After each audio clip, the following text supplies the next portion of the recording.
on YouTube with Mike Spiegelman.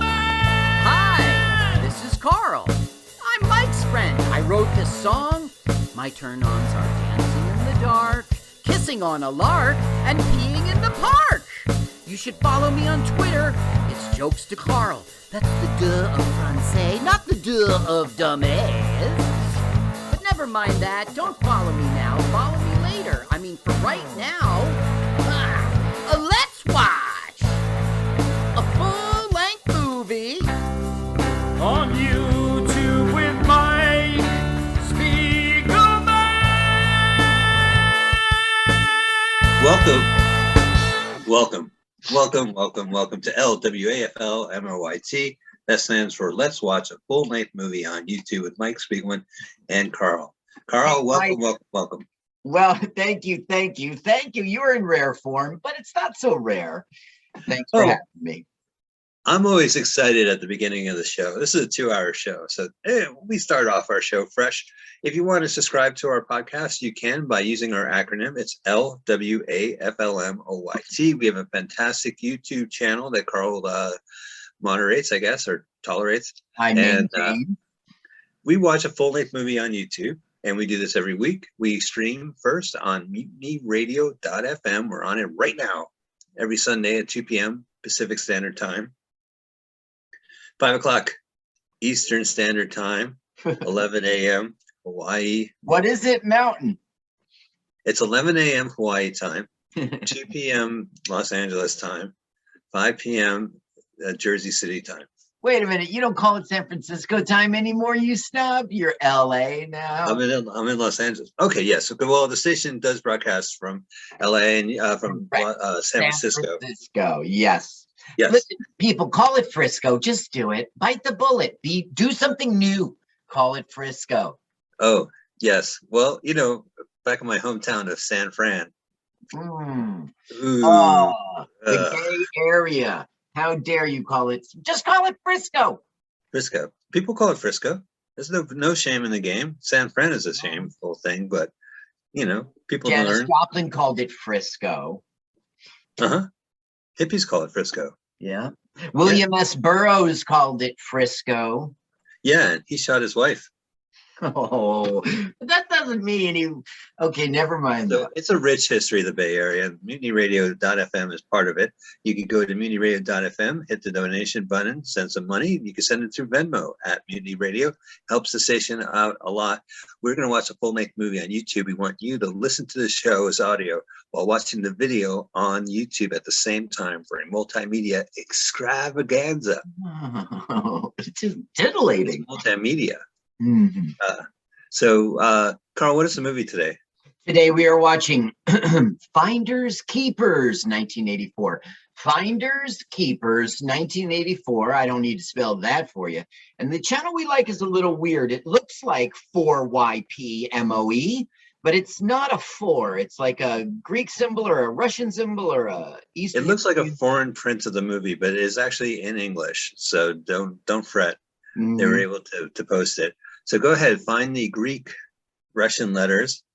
It's the only one that has. Wait a second. I'm mistaken. The channel's called PYCTAM. PYCTAM. Sorry about that. Oh, I think that's the same one I have. All right, well, sounds good. So here's the trick. We want you to go into your YouTube, and don't worry, take your time. We're going to have a fantastic segment right before the movie. So chill out, all right? But the movie's called Finders Keepers, 1984. You're going to find a foreign link. That is, of course, you are a cis white male like us in America. It looks pretty foreign to us. It is Greek or Russian. It's YAPBY. Anyway, click the link. It's the only one that's full name. Hit pause, move your timer to 000.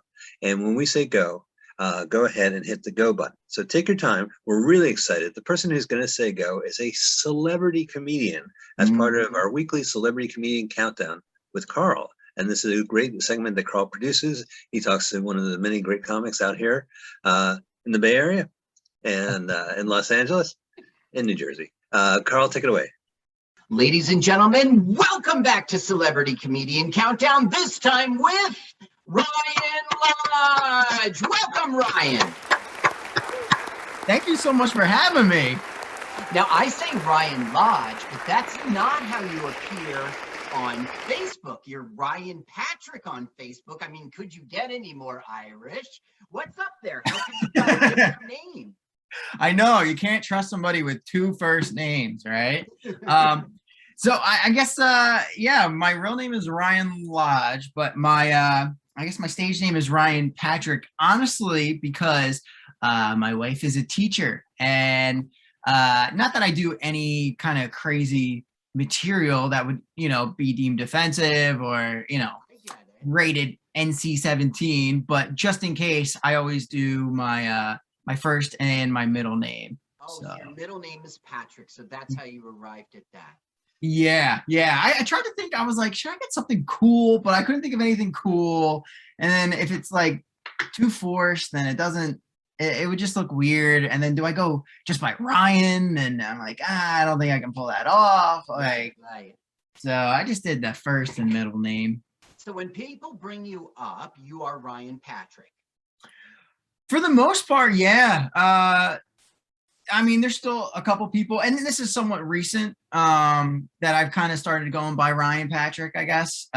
It's somewhat recent. So I will get, Ryan Lodge here and there, but to be honest, I don't really care. As long as my stuff, that's in writing on the internet is Ryan Patrick, I'm fine with it. Yeah, that makes sense. And you don't know what people will get offended by or have a complaint about, or Exactly. just mention, yeah, because so you are down in like South Jersey, you do a lot of Philly stuff. How long have you been doing comedy, and have you been basically based out of there the whole time? No, so actually I grew up in South Jersey. I grew up right outside of like Cherry Hill, way down south. And I live up in like right north of Morristown, kind of close to Wayne. And so I live in North Jersey, and I've done comedy for, I feel like it's been on and off forever. I remember I started I tried, keyword is tried. I tried comedy for the first time when I was in college, and I bombed in like front of maybe 150 people. Ouch. Yeah, and it was 7 minutes of silence, and I went in like feeling so confident, feeling good, and it was a brutal bomb. So I stopped stand up, but I shifted over to improv, and I did about 3 years of improv in Philadelphia.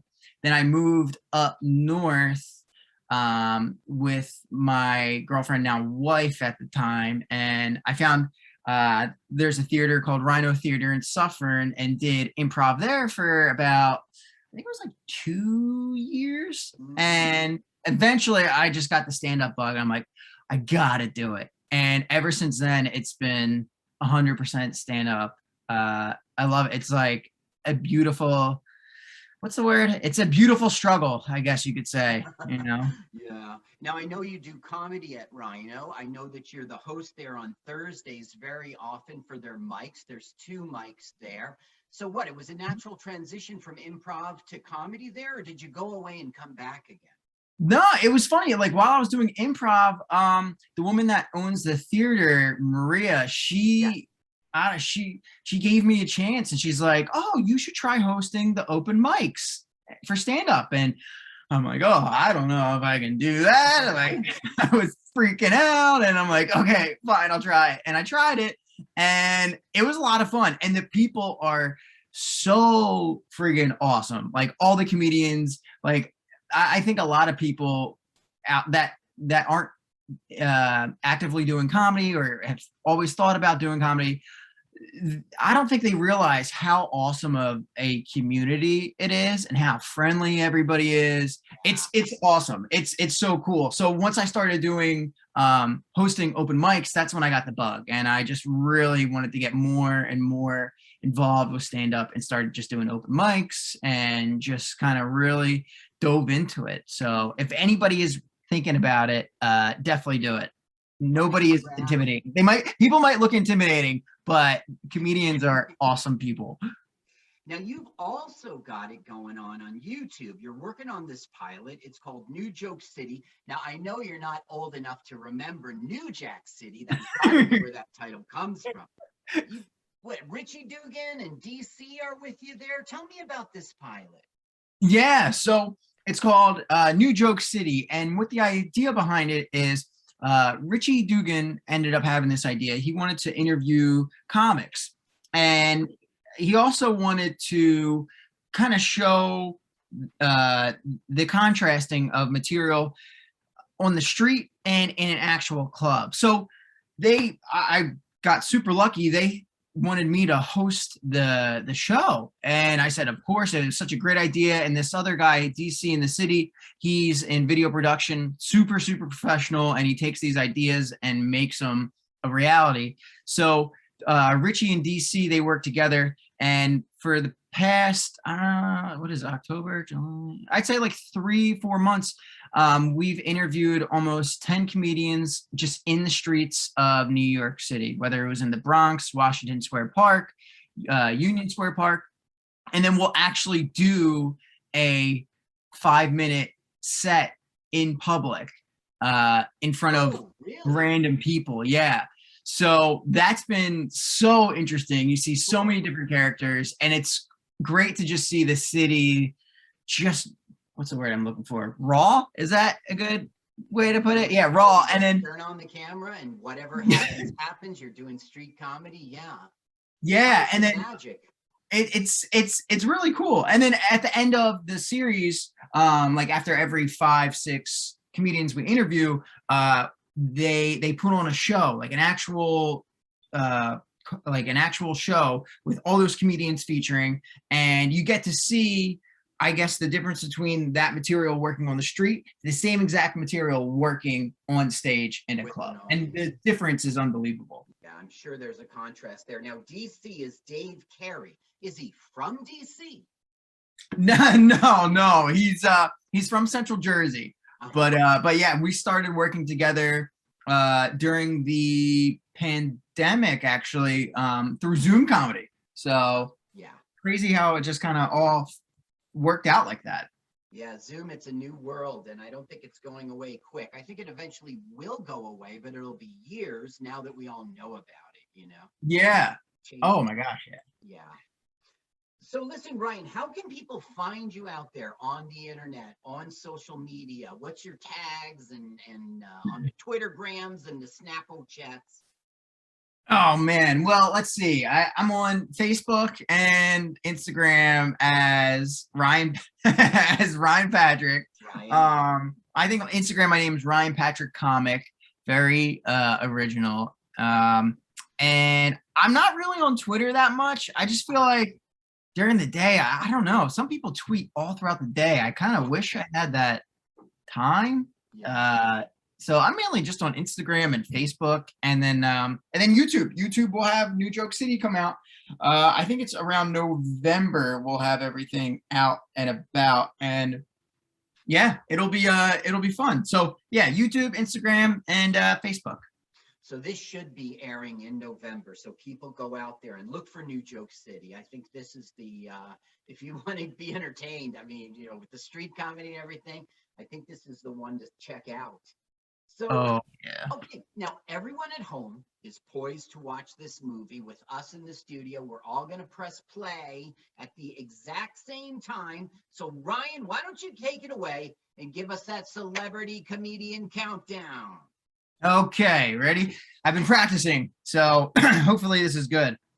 All right, ready? 3, 2, 1, go. That was awesome. That was a great celebrity comedian countdown, Carl. I thought so. Them. Yeah. And we're going to start off with a unicorn. It's a CBS theatrical films, which I think Young Doctors in Love, directed by Gary Marshall, was the first one. And then they had a big drama hit. And then they had movies like this. Yeah, that's right. This was a serious movie. It was a Hollywood movie. It was a $7 million budget, and they made over $1 million. So it was a good flop. So it was a $7 million budget. Yeah. And they made back 1 point something. Yeah. Is it because their title credit looks like Close Encounters of the Third Kind, a TV show? that's just the 80s for you. No, maybe it's Michael O'Keefe, the one no one remembers from Caddyshack. That is right. He is the guy you know from Caddyshack, and he Oh, I got do that know nice him. Irish girl pregnant. Isn't he married to, or was married to a country star? Bonnie Raitt, of all people. I'll be Oh. right back. I just have to let the dogs in because unfortunately, Mutiny Radio Studio will not open the door for me. Hold on. I know, that's a terror. Well, we are setting up here in a mansion, a nice little airless movie. This is directed by Richard Lester, who of course made those delightful Beatle movies and those less delightful Superman sequels, but he has a very deft touch. The Knack's a good movie. I like that movie. Saw that. I like his Beatles movies. Help is funny. So this is kind of like a parading down Broadway movie, as the jokes will be parading down Broadway. Carl, don't you think the jokes will be Pamela Stevenson? And what we're seeing right now is a sort of break-in, but the truth is it's the daughter and a lover, and they know right where the safe is, and they know the codes, and they're going to take a bunch of money. As a matter of fact, it'll be $5 million, and that's $5 million in 1984 dollars. So, you know, it's free pretend money because it's a script any old way, so it's worth $0 real dollars. They're going to heist it right now. Look, she's got to hold the bag. She would make a lousy Deal or No Deal spokeswoman. The joke that happened here is she was like ready to, oh, my lover, and kiss him and have a passionate moment. And he's like, come on, open the safe. She's still trying to seduce him? Seduce is not the word. They're already together. She's trying to be romantic and he's just not interested. And you're right. This is Pamela Stevenson. Sorry, I had to hear what music was playing. There they go in their already rich person's car, but they're stealing $5 million. Ooh, is that Jim Carrey? No, Jim Carrey will show up though. But well, his name showed up. It's in the credits. Yeah, don't get excited for him. It's his second film ever, and he has it isn't a bit part, but it kind of is. You'll see. He does okay, but you don't know he's a talented person. He just does his job, which is his character is like a dummy. So he just acts like he's dumb. What was his first movie? His All in Good Taste, 1983 was his first movie. Now, you think that's one of those sketch comedy show movies? Yeah, that's the thing. I did not research Jim Carrey. We all know who he is and so much about him, so I didn't look it up. I don't know what kind of film it was or his history. You know, the elevator pitch, that's how they got the music. They were in the elevator and they heard the music and they said, perfect, opening credits. The only thing I looked up for Jim Carrey was what was he doing exactly at the second this film was made. What he was doing. Hey, there's Mr. Sandwich. This is Oakland. I guess this is the Greyhound or the... Okay, this is pretending to be Oakland, California, but the truth is it's Alberta, Canada. Interesting, because I've been to the train station in Oakland and I can't place it. Well, I was going to bring that up to you because we're going to see the train station and its sign and everything. And you're going to probably laugh because it's certainly not Oakland, California. Well, it's a famous station. It's where Jack London Square is, and they have a long street perpendicular to the pier, and there's a train tracks on that street and long. Gotcha. But there's an Amtrak nearby there. Like if you're in San Francisco and you're like, "Oh, I am cosmopolitan. I would like to take an Amtrak from San Francisco." You would go on a bus, and the bus would take you to Oakland. Mm-hmm. And from Oakland, that's the same with Greyhound. The Greyhound will take you to the start of the bus line in Oakland. No, I think it stops off there. But I've taken the Amtrak. The train, you had to go take a bus over there. But it's fun. It's a beautiful spot. So he's managing a roller derby crew. Yeah. Okay. So we're meeting Michael O'Keefe here. His name is Michael Rangeloff. And what he is like a sort of, he's not really a con man or something. He's just going from odd job to odd job, trying to scam people and do stuff. And currently, he's the coach of a rollerball team. You know, and he like Rollerball. roller No, derby. Rollerball. That game must have existed back in '84. Well, the movie was out. Everyone knew Movie was rollerball, out. right? Yeah, there was 2 movies. There was a remake. Yep, there was. Yeah. Yeah. So this is in between movies. Rollerball. I really enjoyed the first one. I thought it was really good, and it had Sonny from Godfather in it. Yeah, right. It had a lot of rollerballs. I don't like solar ball babies. Let's see. Oh, have you ever seen All the Marbles? Wasn't that no? It was a wrestling movie with Peter Falk. No, I didn't. Do you recommend it for my DVD?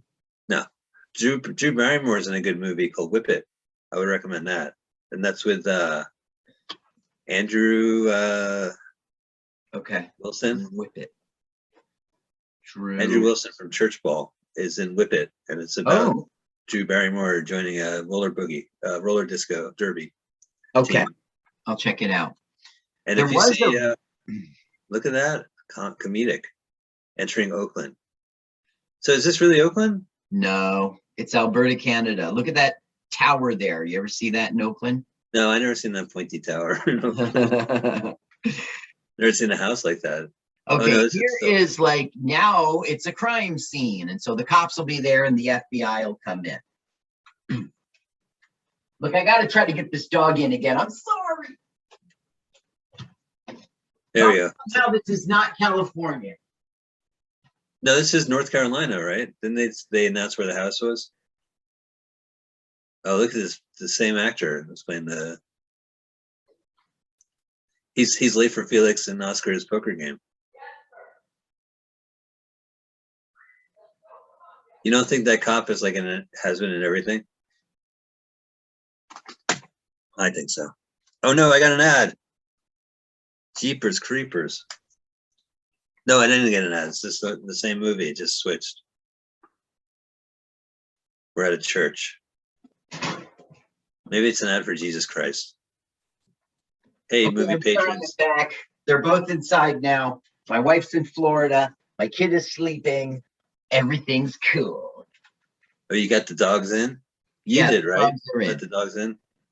And then your kids are quote unquote sleeping, and your wife is quote unquote at a business meeting.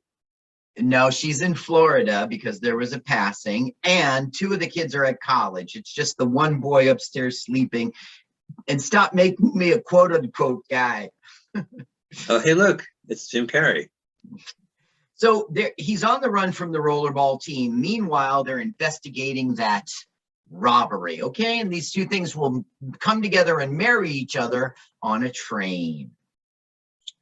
Okay, that makes no sense. So an Oakland roller derby embezzler and con men stealing money from their.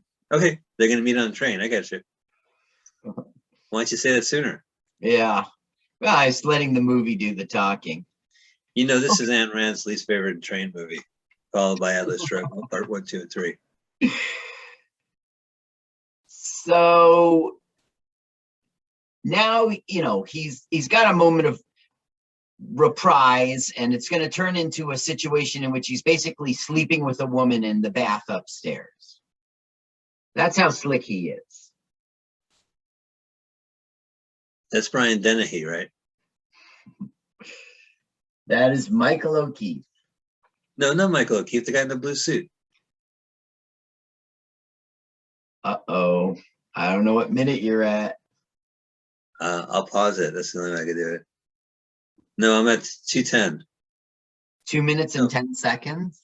Yeah, wait, why is that like that?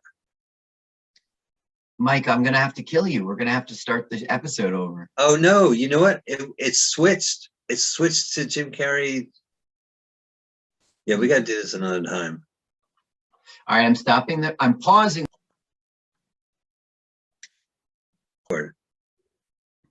Oh, right. Okay. 3, 2, 1, go. Okay, we are back and in sync at 10:36. Yep. Oh, is this Move Over Knives Out? Right? Didn't Knives Out try to be as funny as this movie? I don't know Knives Out. This guy was in. He played a sitcom where him and his wife switched places, right? Like The guy on the left, the police officer, is John Shook. John and he's Shook. our Yeah. Star Trek connection. And the guy on the right was on the Bob Newhart show. What was his Star Trek connection? He was in. He was a Klingon in. Oh, brother. Here it is. He was the Klingon ambassador in The Voyage Home, which was the 4th episode with the whales. And then he was back as the same guy in Star Trek V. He also was in Deep Space Nine once and Voyager once. Wow. And that show Star Trek Enterprise, which was probably Scott Bakula's vehicle. Yeah, at a certain point, I got lost, I think. We just watched her give him a blowjob, right? Underneath the bathtub. Yeah, that's right. That's how slick he is. He's got his way into this woman's bed. But she was willing to do it. Now, he was at the scene of the crime. He bumbled like an idiot. So now he's coming home to, get on new clothes. And of course, he will discover his wife in bed with another man. Oh, I'm sorry. Right. It's a very wet bed. Eating water buns.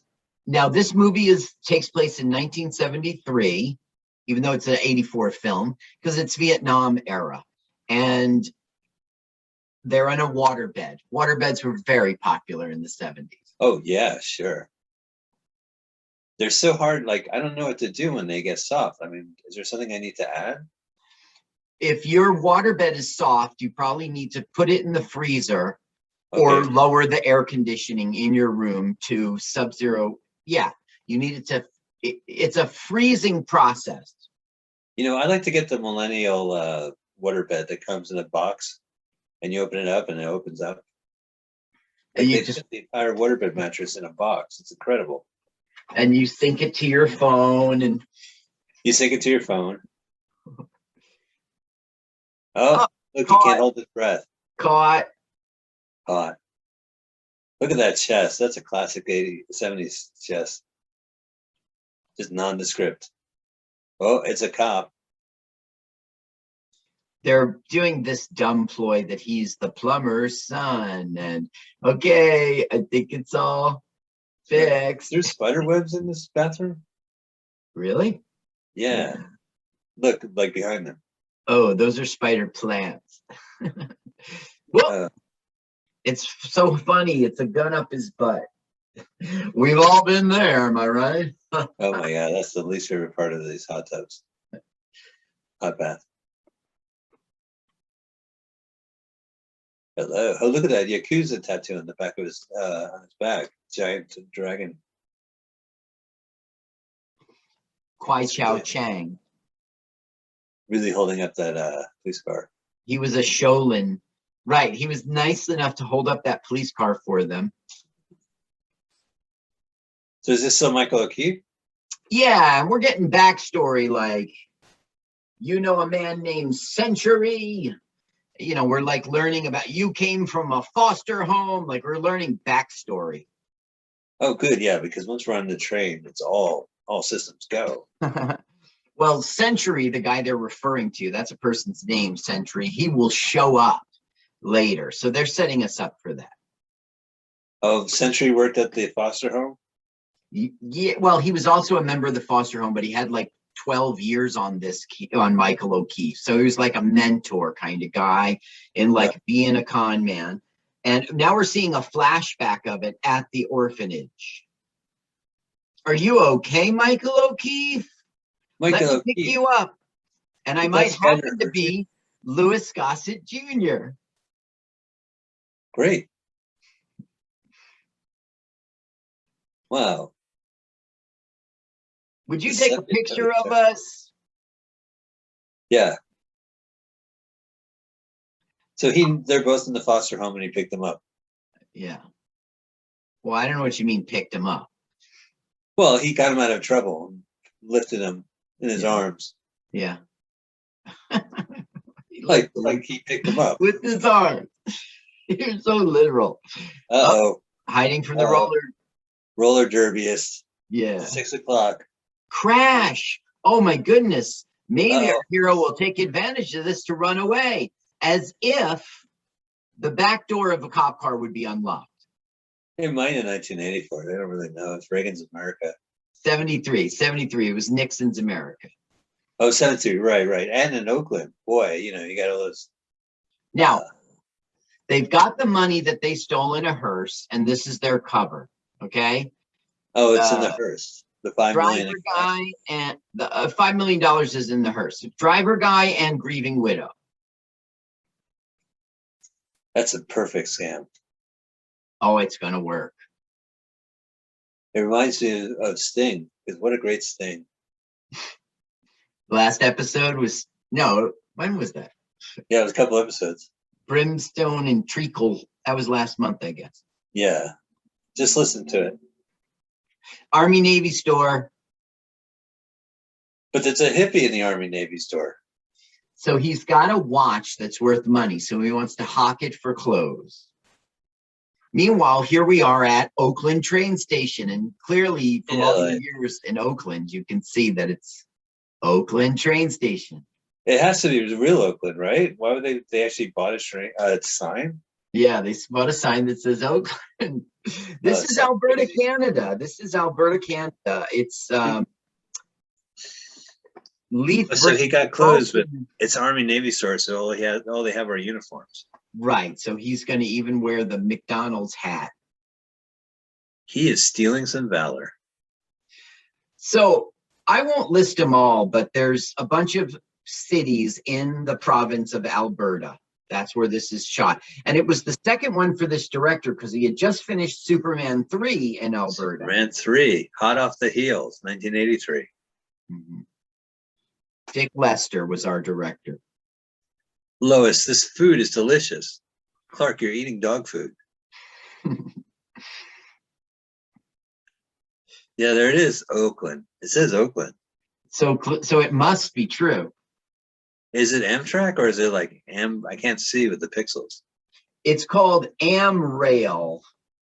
So they don't even have right, because there's not a monopoly. There's the Hare Krishnas on the train station. Yes, that's right. And he's trying to sell him a book about George Harrison. It'll change your life.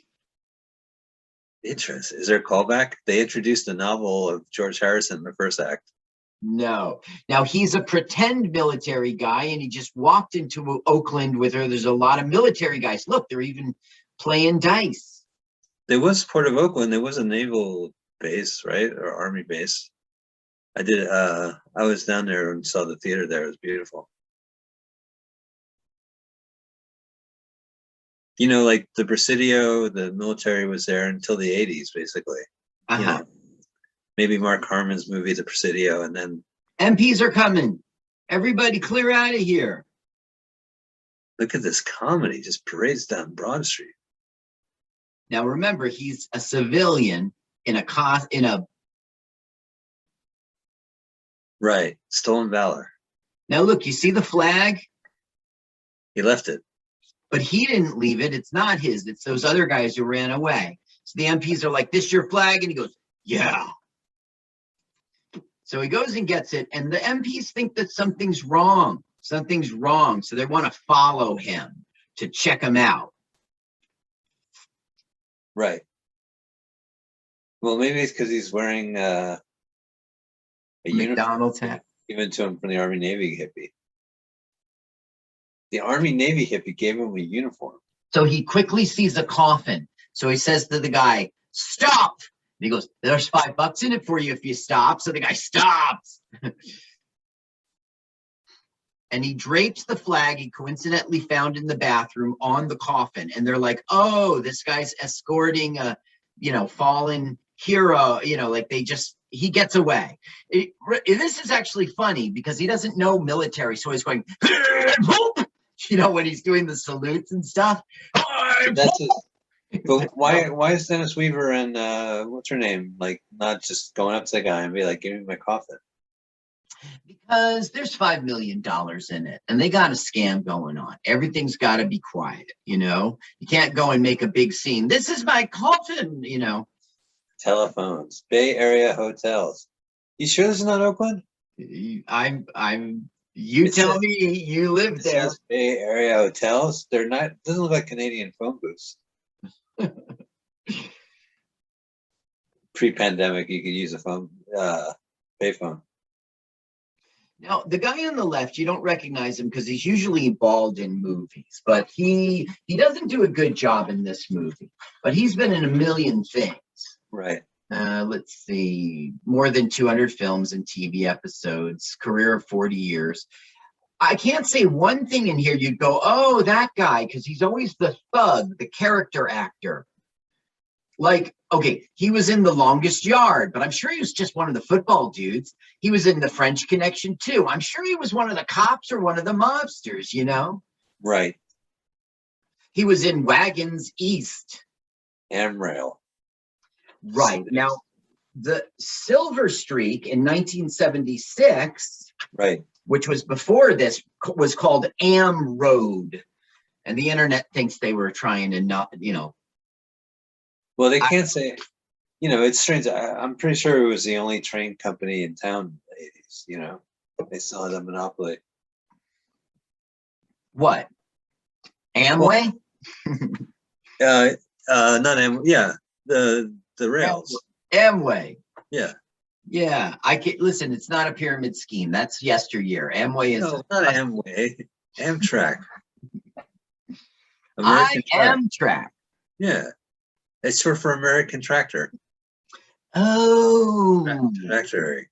Oh. You learn something new that you already knew every day. Yeah, see? And the DC stands for District of Columbia. Oh. Ooh, I just learned that again. Something I already know. So is he hanging out with the conductor?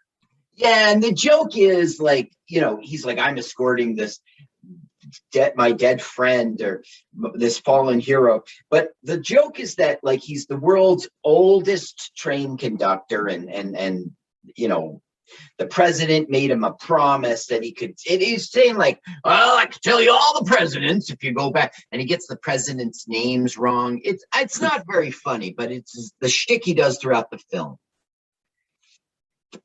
All right. Oh, so he's a regular. Yeah, he will be a player. That we're in Act 2 now, and we're meeting our B characters that will support his plot. Now, did you like this movie? Was this a romp that you embraced? No, this movie, no. I'm trying to. No. Let's talk about our favorite train movies, right? You mentioned Silver Streak. No, but this isn't really a train movie. A bunch of it takes place on a train, but that's not where it starts or ends. Oh, the interesting. whole Act 3 will be off the train. Oh, all right. Well, I take that back. The answer was Snowpiercer. Snowpiercer is a weird concept. Is that the one where it's like a totalitarian train? Yeah, it was this like French comic, and it kind of had the movie ending, and then it continued, and I think the illustrator passed away, but it had a very bleak resolution, and then another artist took it over and came up with a conclusion, and then came out with a prequel that explains how the world came to be what it was. Yeah, I'd like to know that, because it's the dumbest thing. How can the world all of a sudden have to be on a train that never stops? Well, eco-terrorists are fucking with the climate control, and they're going to try to obliviate the world so nature can resume, is their radical disposition. Meanwhile, this kind of Bill Gates character creates a train, and he gives out golden tickets. But by the time it gets to all the cities, it's just a mob of people trying to get on these trains. They already had the rich people on there, and then all the poor people just kind of shove themselves in the back, and then the train goes off. Gotcha. Okay. Okay, Beverly D'Angelo. We like her. She is maybe something nice about this film, but it's just not good enough to make it to save the film. But she's the best character in it. Right. Here we have a joke. It's the guy, the woman in the bathtub with the chief of police, and it's like, ha, ha, ha. Oh, right. I couldn't believe it, he said. There she is. She's going to speak to him finally. Reno. You sure it's not Bay Area? Because Reno's close to Oakland on a Yeah, train. and the train is now in Reno, and we are in Lethbridge, Alberta. Are they in Reno, California, or Reno, Nevada? Reno, California, most likely. I don't know the answer. It doesn't really matter. They're on a train trip. I'm thinking of Lake Tahoe that shares 2 states.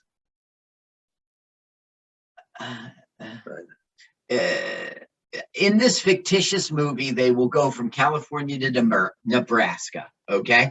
And are we in Reno, California or Reno, Nevada? I mean, we're in Nevada. I guess. We're moving right along. In search of good times and good friends. Together we'll nab it. Something silly rabbit. Right.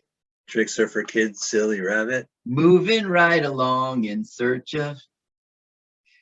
We'll hitchhike, bus, and yellow cab it. Why am I singing that stupid song? I'm reading it now.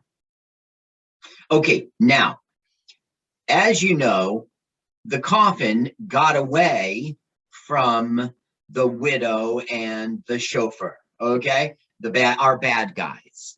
So he's saying, like, if you get on this train, you're a dead man to him, you know? And okay, he goes, look, that's the FBI. I got you a private plane in Reno. You've got to, meet me in Ogden, Utah. Gotcha. And she's like, still like, come on, darling. That shtick will go away, but that's currently their shtick. She wants to be romantic and he's all business. Right. Get on that train. No.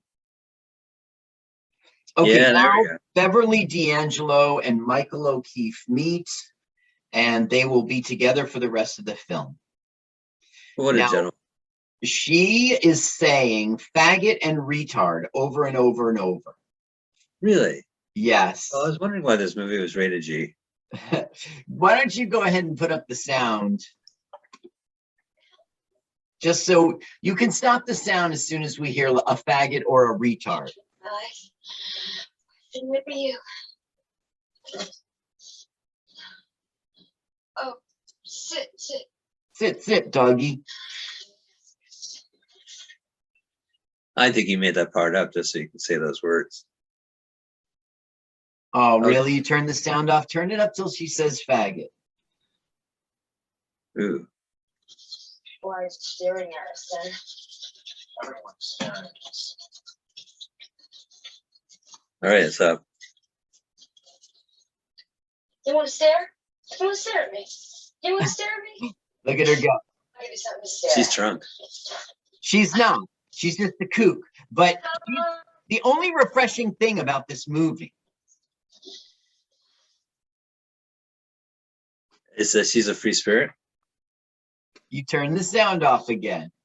Well, she hasn't said anything. All right, I'm putting it back. Of course, so then you try to find one for me. What kind of a retard do you think I am? Oh, she said it. She said retard. You can turn it off. Just a cigarette? All right, let's see if she says the F word. I'll smoke. F-bomb. Well, the next time she'll say it is when she learns about the coffin in the back. Let's calm down. I think she's gargling. Yeah. They're showing us she's outrageous. She's a crazy woman. She's outrageous. She's like Barbara Streisand in What's Up, Doc? Where she's like, hey, Ryan O'Neal, what's up, Doc? Right. Now we'll learn that she's going through a divorce, and we'll learn that she's a Hollywood actress. And earlier this year, she was on an episode of Mod Squad. Wow. Oh, so it's the Hollywood. Now she's learning about the coffin in the back. And she's like, you idiot, you did that on purpose to make me feel like a jerk. Oh, he revealed that it's actually just a way to get on the train. She's like, he's like, my buddy's in the back. And she goes, is he a faggot too? And he goes, no, he's dead. He's in a coffin. I'm transporting him home for, and she goes, "You did that to make me feel bad." Look, she's reading the cliff notes to the script. Right, because Oh, she's that's not going to Romeo. read the whole thing. Act 3, Scene 1. Party. Oh, these guys can't take it. Yep, that's right. She's so Yes. obnoxious. Oh, that's pretty convenient. Have you ridden the train since the pandemic? No, I guess not. It's interesting. I went to the movies. That's Yeah. brave. I saw No Time to Die. Yeah, you have no time to die. Listen, it's a 90% survival rate. It is the flu. Okay, people who get it say like, I felt a little achy. I mean, you sure you could die, but you're probably not gonna, Mike. So Achoo! it's a 3-hour movie, and I had to pee. So I'm in peeing. I got my mask on, and I look, and the guy down the aisle is like his mask is off, and then I go wash my hands, and there's a guy brushing his teeth. You were fucking in germ hell, right? Brushing his teeth at the multiplex. Remember the guy walked past you and coughed or sneezed or something, and you were on. Yeah, that was a rough death day. watch That was a bad day. That ruined my week. The next 2 weeks, I was worried about that. Yeah. It was 3 people, unmasked, walking side by side, taking up the entire dirt path. And then when I walked around them, the guy started to cough. That was a close one. You know, that was like during the beginning of the pandemic. I was wearing like cloth handkerchiefs, Mm-hmm. you know, like bandanas and shit. Before you learned about the whatever, Yes. I forget the no. I would, if it was weeks ago, I would be able to tell you the name of the mask. Okay, now she's like, you weren't lying, you were telling the truth, and she's going to sort of cry or whatever, and then it's going to Right. turn into consoling, and then that's going to turn into romance.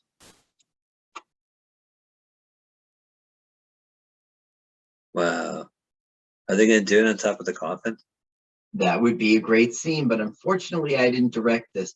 Now, the guy who directed this, like, he's no slouch. He really No, had he's not his job. slouch. Yeah.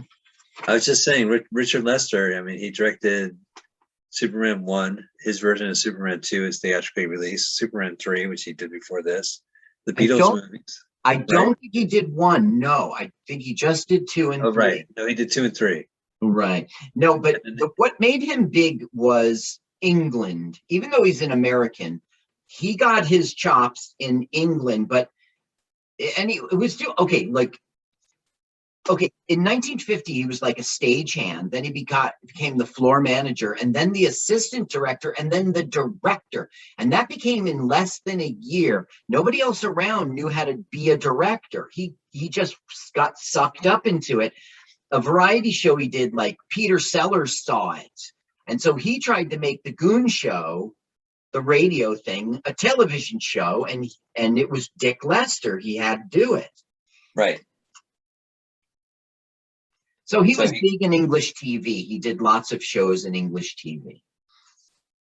Well, I've seen The Knack, which is kind of like the 60s youth movie. And then And How to Get It, yeah. Yeah, and How to Get It. And, you know, A Hard Day's Night and Help were 2 great movies. Yeah, you see, Do you remember the 3 Musketeers followed by the 4 Musketeers during the 70s? okay, well, after this movie, he'd take a break and then go on to do the 3 Musketeers. And then I think it was over for him. Well, no, he did like the Return of the 3 Musketeers, but in his heyday, in like 73, he did a 3 Musketeers movie, which they just extended and made a second part. And it was called The 4th Musketeers. Mm-hmm. I think I remember that as a kid. Yeah, that's what I'm saying. Like, it was one of those 70s anomalies that you most likely remember when you're young. Yeah. Okay, he made this movie like right after the English TV stuff, called The Running, Jumping, and Standing Still. That's what it was called, film. The Running, Jumping, and Standing Still film. But it was like a favorite of John Lennon. John Lennon really liked it. And when the Beatles got like a list of people who could direct Hard Day's Night, he saw Right. that name.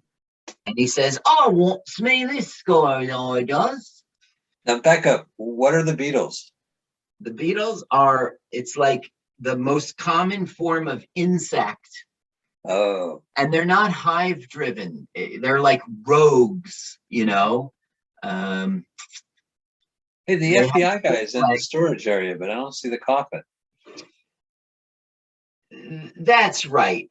He is on the case of the thievery of the $5 million. Okay, that's what he's there about. He doesn't really know about the coffin or the story that he doesn't know that that's how they're sneaking the money. He doesn't know that this guy conned his way into using that to get on the train and, you know, get far away from roller girls. I know, what a weird predicament. I gotta flee Oakland by train. The roller derby's after me. So this Michael O'Keefe, I don't know, somehow he became, I'm really not sure what it is, but he says there's a suspect on the train. Now, what could it be except for the chauffeur, right? Who could it be? So now he's going to interview him, and we have attempted hilarity at, like, you know, comedy of errors in their conversation. Do you know this woman? No. But you didn't even look at the picture. Well, I was only in the bathtub with her. Right. You don't think, now this is like, I mean, like, this is like the comedy scenes I like. There's a situation in a conflict and people go up against it. Now he says, do you know this woman? And that's the woman who's pretending to be the widow, but he doesn't know her. Right. He slept with the police chief's wife. Yeah, or they did something conjugal. I don't know that it was sex, but yes. Well, she blew him with the tub water running or whatever. Yeah, I think that was just a joke because it would probably be impossible. Yeah, that's in Gimme an F too, the cheerleader movie. They're in a hot tub and these women pop their heads up. And that happened in Back to America. No, Coming to America. Coming to America. What else? Easy Money? Was there a bit like that? So No, now Last Boy Beverly Scout. D'Angelo is like, why did you lie to that FBI guy about your name? And she's like, you sure you want to get involved? And she goes, involved? Where have you been? You know, because they've been making out and stuff. Is this the piano bar?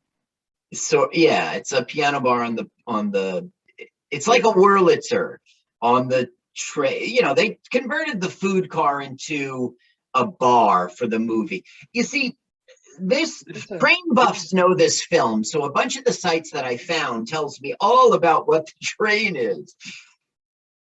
Well, you've been on the Amtrak train, Boston to New Jersey. You know, there's a observation. There's a first class, and there's observation.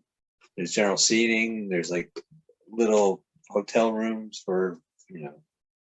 My father served under general seating in Vietnam. Huh. 2 tours of duty. Wait, your father? Yes, he did. He served under general section. What did you call the seating? General what? Electric. Yes, he served under General Electric in Nam.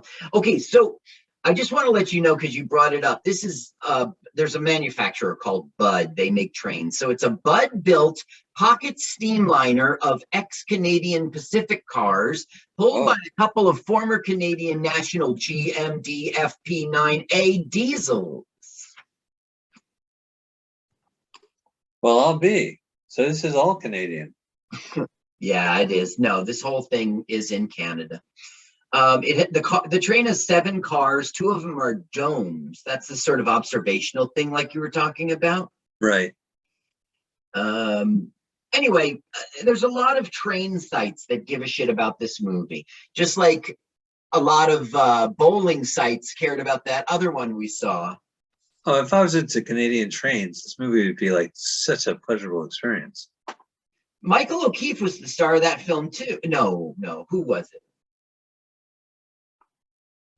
Which one, Snowpiercer? No, it was Rocky for bowling, and we saw it.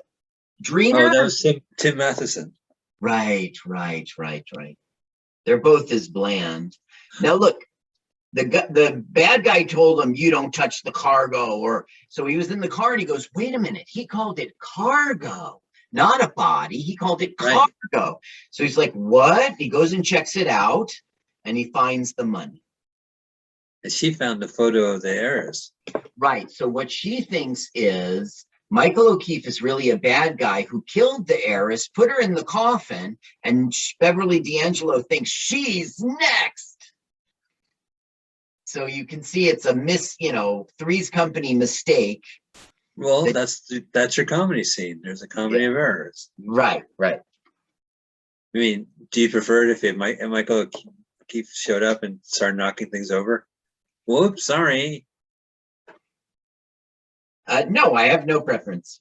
It is a comedy of errors. Oh, it's just the guy at the bar. Oh, a misunderstanding. What a comedy of an error of a comedy. Wow, look at all that beer. Right. Now, you see, it didn't get knocked over until Beverly D'Angelo goes under. Damn it. Quick, hide. Go outside. You get out of here. You again? Stop coming on to me. I've seen Beverly D'Angelo in all the vacation movies, but I don't think she's ever ridden a train. Or need a guy in the groin. Oh, yeah, but that was off camera. Yeah. Oh, look at that, shaving in the public bathroom. Nice cold water from the tap. That's his life on the road. You got to get a good lather in there. Little comedy face he has, that clown face. We do know her from National Lampoon's Vacation movies, but she was in so much more.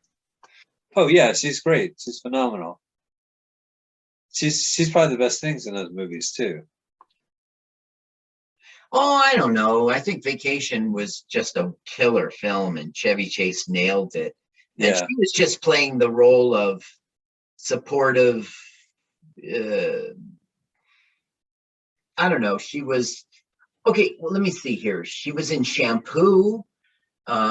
She was in American History X. She was the mom. Interesting. She was in Every Which Way But Loose. Carl, how many times have you seen American History X? 500 times? No, one time. That's the one with Edward Norton. Yeah, and he hurt that poor man's jaw. He went to jail for it. That was justice. No, I remember the scene in which the blind date or the date was Jewish, and he really got up in his grill, made him uncomfortable. I remember the clique he was in, then he was separated from it and he had to come back to it. Why did you say I would see it 500 times? Oh, because you're a white supremacist. I'm a liberal, Mike, right? I've never voted for a Republican in my life. My stepbrother's trans. My brother's gay. My other brother's African American. I grew up in East Orange. I do not think that I'm a white supremacist. No, but I didn't know half that information. We'll have to talk afterwards. Congratulations. You did so know all of that information. Yeah, congratulations. My first love was a Jewish woman. Uh-huh. Who's that, Mrs. Doubtfire? No, it was Wendy Osofsky in high school. But the thing is, some guy goes, some of my best friends are black. That's not what I'm saying. I was raised in an all black community. Mike, I don't ever question. Look, I don't believe in this cancel culture. I think it's bullshit. That doesn't make me. Carl, I was making a joke. I was listening to the movie. It didn't go further than that. Well, look, she was in Annie Hall. That kicks ass. Yeah, I don't remember that. I like that movie. She was actress in Rob's TV show. So Rob, who had a TV show, I guess she was, maybe her part wasn't big. Was it Rob Schneider? Right. She was in Harold and Kumar Escape from Guantanamo Bay. That's kind of a Rob Schneider type film. She was in The House Bunny. She's been in some dumb things. Oh yeah, I remember her in House Bunny. That's a great movie. She Anna got Faris. a Golden Globe for Patsy She's Cline in Coal Miner's Daughter. I was gonna say she's an accomplished singer. Yeah. Yeah. She was in Hair. Oh yeah, she was the girlfriend in Hair, right? Really? I think so. What was her sign? Aquarius? No, she's going in shock. it was the dog. They're pretending. So she went to them and said, Michael O'Keefe, he's a murderer. He stole the money and put it in a coffin. And then she, Go there and he tells the truth. She sees the widow outside of the train. So obviously she didn't kill and put her in a coffin if she's alive. You see? Right. So therefore, how are we going to undo what I told the FBI? We'll pretend you're a crazy person who has fits. And that's what they're doing. And it'll work.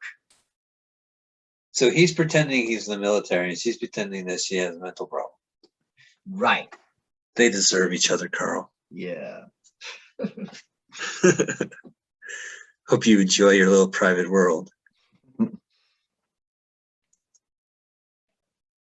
Well, this is just delightful. So we're going to get off the trains and they're on the second tier right now. That's some heavy duty shit. This is one of the dome cars that they refer to on the train sites.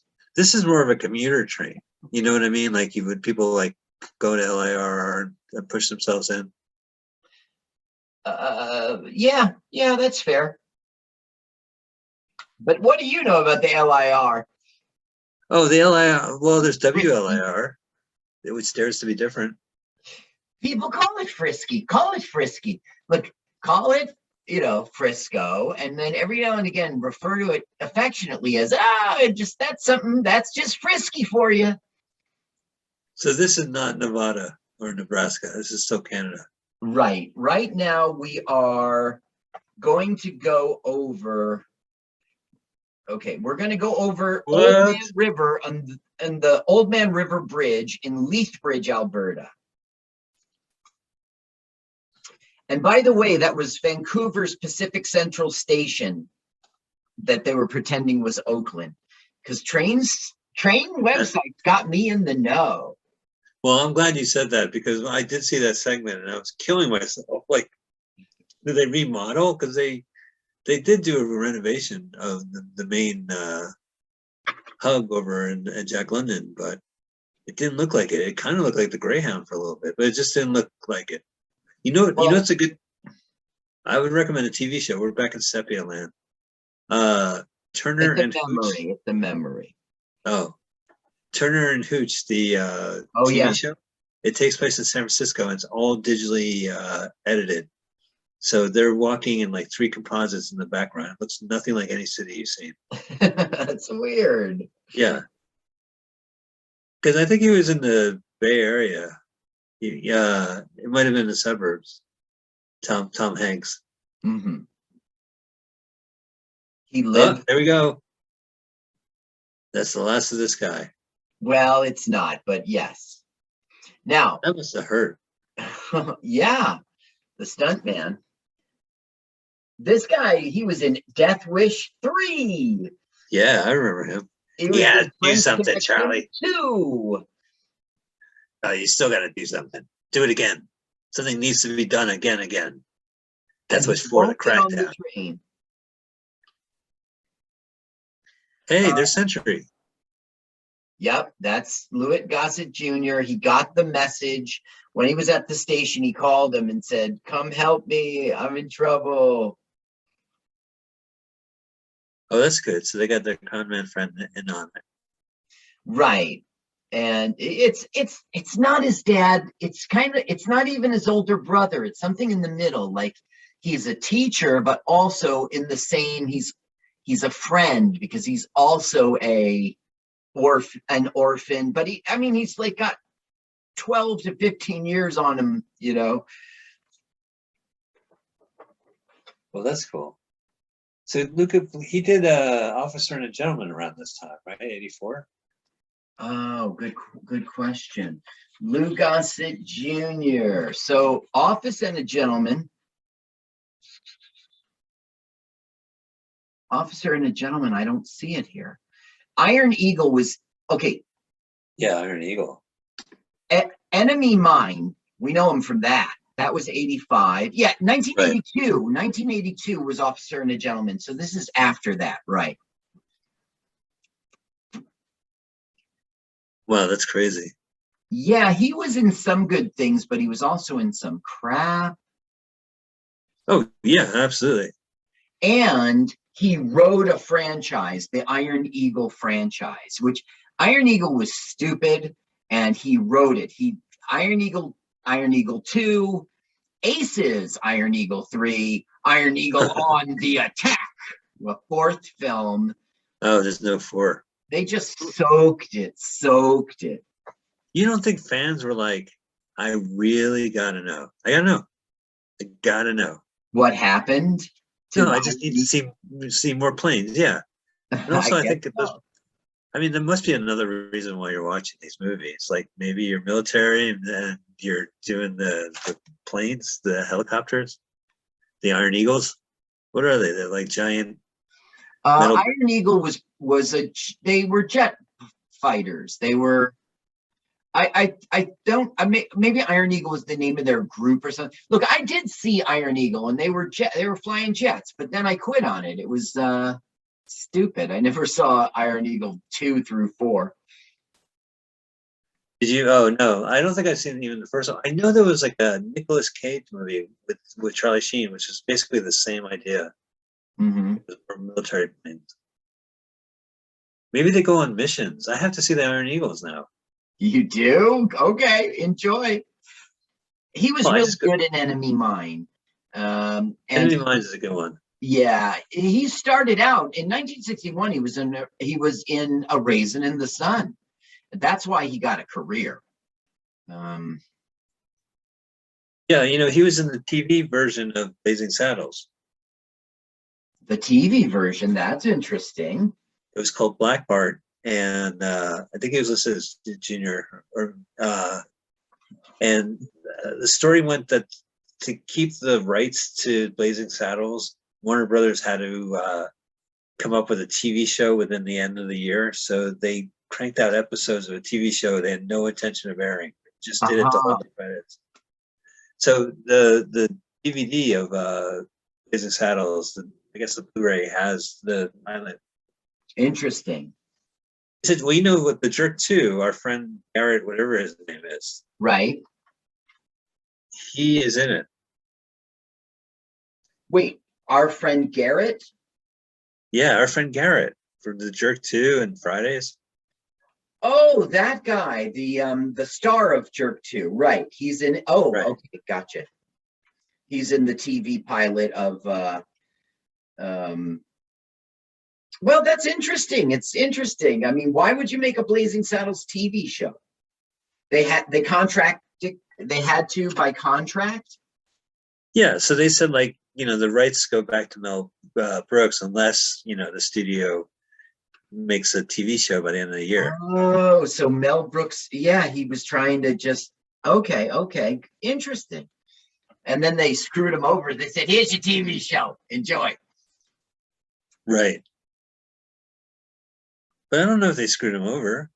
I don't think he ever used the rights. Yeah, he probably has the rights. Maybe. I don't know. That's a good question. But he has the rights to Young Frankenstein, which was a Broadway play, and then the producers. And now what we're having is goodbye. Okay, the train is stopped at her stop, and she's getting in the taxi to go off to this rehabilitation center because she's having a mental breakdown because of her divorce. But we'll get surprised when she doesn't get the taxi. Actually does leave, but she goes back to the train, and she's back with Century and Michael O'Keefe again. Now we have dogs in this.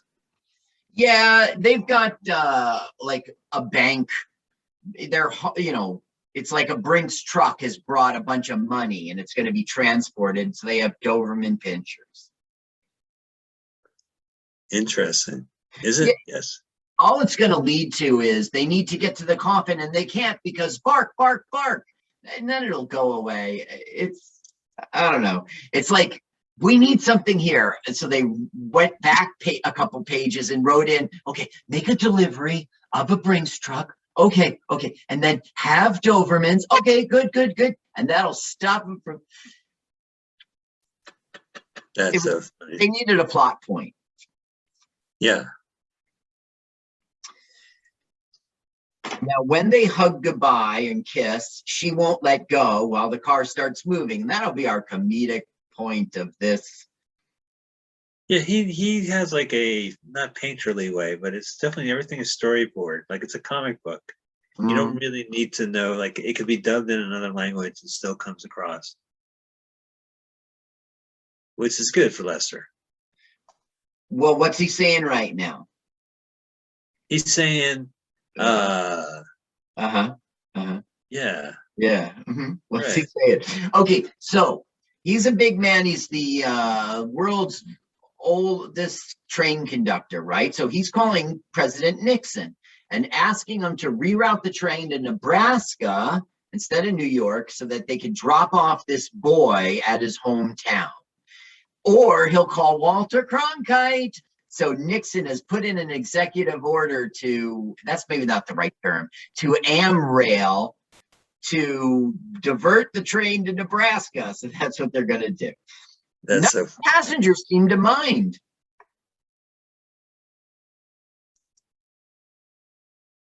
That's really funny.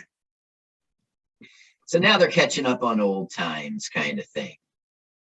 Ooh, Grifters playing cards on train. That was the movie The Grifters with John Cusack. They're sort of playing with each other for fun. They are not doing card grifting. And what they'll do is he'll tell him that it's about $1 million, and then Lou Gossett Jr. will it's $5 million. Don't you read the news? And he's on top of his research. Now, being on a train, you have to play playing cards, right? It's like a law. Yeah, when I went to DC with my my middle kid, we played cards on the way, and that's right. If you get on a train, you really should bring a pack of cards. Look, Brian Dennehy. Yeah, I know. Look, he's we've seen him in different states, so it looks good. Looking good, Brian. Now he was in Hard Time 3.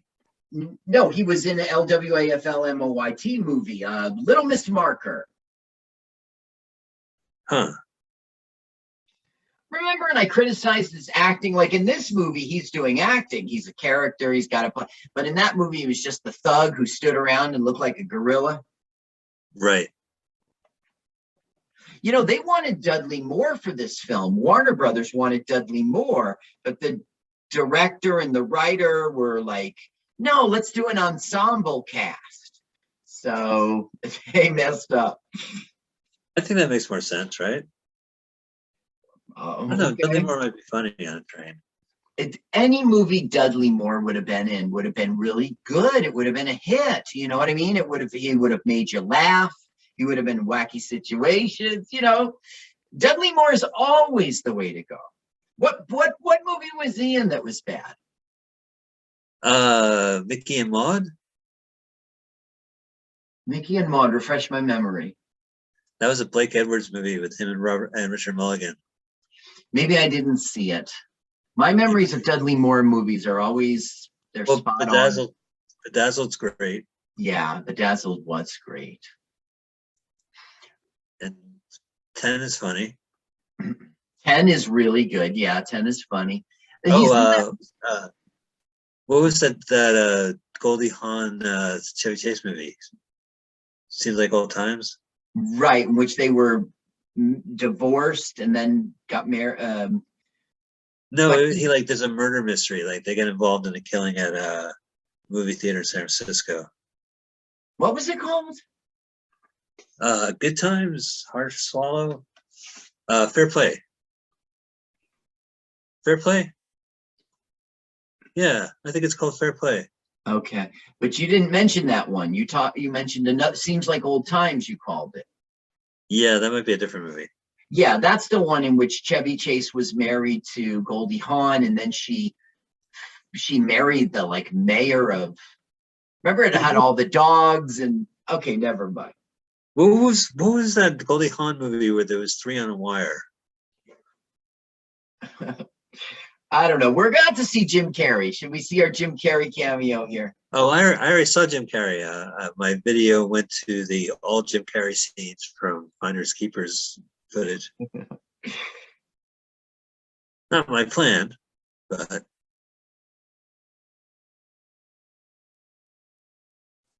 Okay, so there's Jim Carrey. Now, yay! Jim Second Carrey has drafted the Dodge. Okay, Jim Carrey is the nephew of the mayor, Brian Dennehy. And he just got word that they're bringing Jim Carrey's body, who died in Vietnam, to his hometown in Nebraska. Now, of course, this is all like the crazy plot of Michael O'Keefe and Century, you know, with the false name and everything. But Brian Dennehy doesn't know that. So he's like, what is going on? How can you be dead in Vietnam? So their plan is, let him bring the body here. We'll just bury it in the ground, and no one will ever find out that I harbored a draft dodger. Ooh, that is topical. Now, look, see, Jim Carrey just plays, I'm a dummy throughout the whole thing. That's all his character does. And he doesn't do anything. They didn't know what they had. He doesn't do anything like super physical or, you know, like snap his finger in the propeller and then make a ouch face. You know, they didn't use any Jim Carrey outrageous Jerry Lewis stuff. Right. Now, at the time, Jim Carrey was trying to get on the Tonight Show. He had moved to LA. He was performing at it's not in front of me, that one with Pauly Shore's mom. And he was Shore, the Comedy Store. The Comedy Store. And he was just trying to make his way onto the Tonight Show. Now, during this thing, he also got this part. He went off to do it, but Johnny liked him, but didn't pull him to the couch, and it like broke his heart.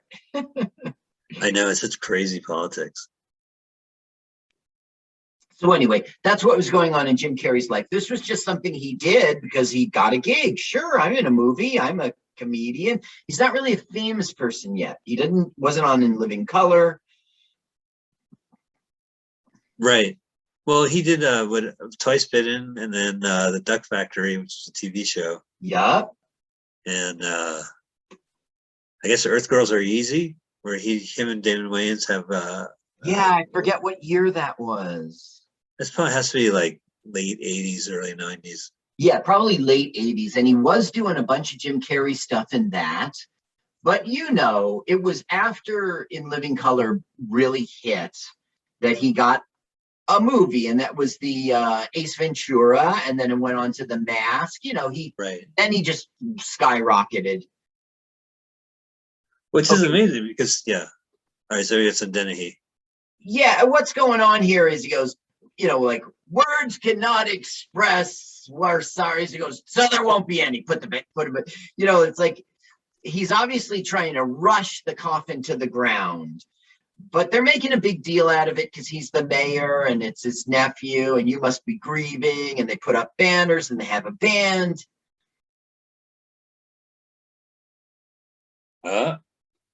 There's the band. Now we want to trade Richard Lester's jokes down Broadway. Now this is a little bit grandiose, not what they were expecting. They just wanted to get off the train with the coffin and basically take the money. Because you can't steal what's already been stolen, you see. So this is like a Preston Surge comedy where there's a misunderstanding on a train. Right. So, Yeah. Well, never mind the train part of it. So what has to happen right now? The train's leaving now. There will be no more train for the film. What? So, that's right. Of course, they're at their destination.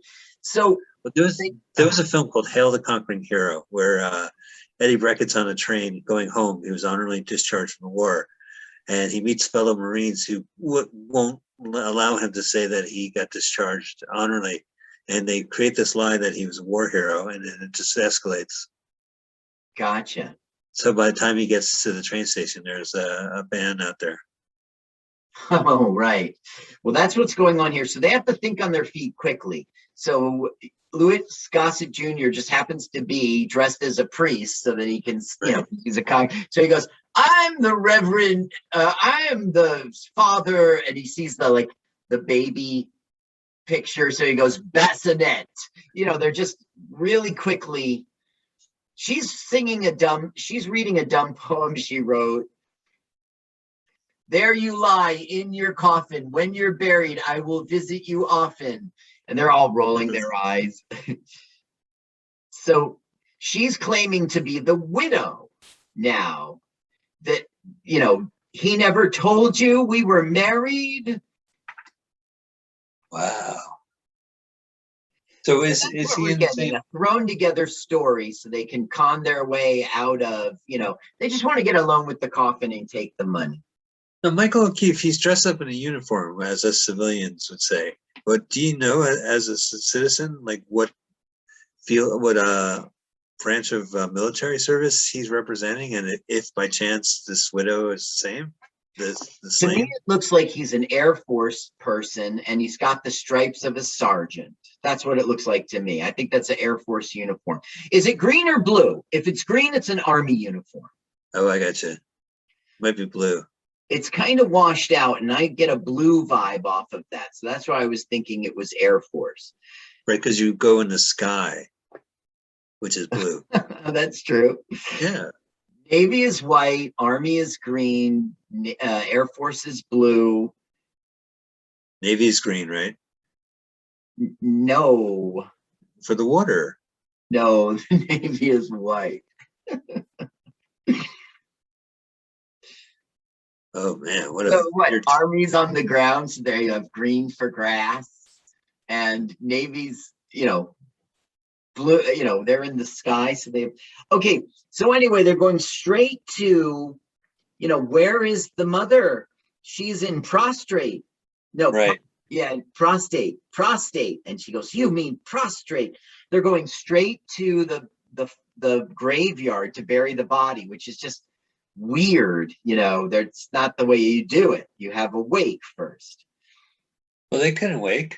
They were waiting. They were waking outside the whole time. So he got thrown off the train, our bad guy, and now he's trying to steal a car.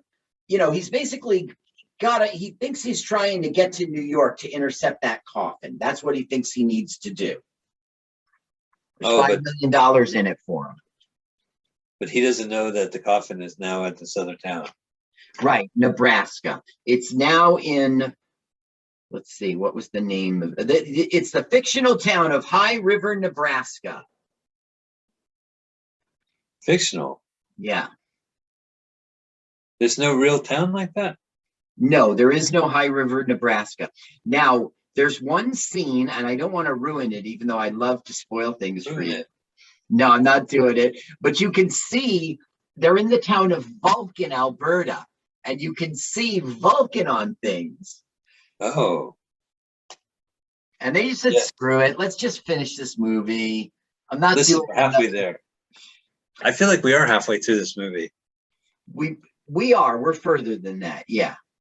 We're in Act 3 now. Because I don't know what else they can do. Is there anything else they can do? Well, they don't have the money, do they? No, but I mean, so they have to get the money. Guess where the money is? 6 feet under. Right. So they got to be grave robbers now, of course. Of course. And they have to maintain this lie that I was married to him. I am the chaplain of him. I am the. So here comes. Why did you tell me you were married, Jim Carrey? Smack! I'm not out. Your widow was at your funeral. Maybe I was drunk. Yeah, weird. I know. Maybe I was drunk. I have to see her. You're not seeing anybody. You're dead. So what they're going to do is, I don't know, put them on a train or something. Like you're going to Canada, which they wouldn't be far, right? Right. On our show, we've seen it so many times. It's cheaper to film in Canada and pretend it's the US. We saw that for that National Lampoon movie. Yeah, sure. Well, they do that a lot, but this movie is like so Americana, right? I mean, it's about the war, and it's about veterans returning and not returning, and there's a Americana train, and they're in the middle of Nebraska. It just seems like this is all Canada. It's all Canada. It cheated me. Yeah. Yeah, it was driving me back crazy. I could not think of the Oakland Amtrak like that, Amrail like that. This isn't even Oakland. This isn't even a real company.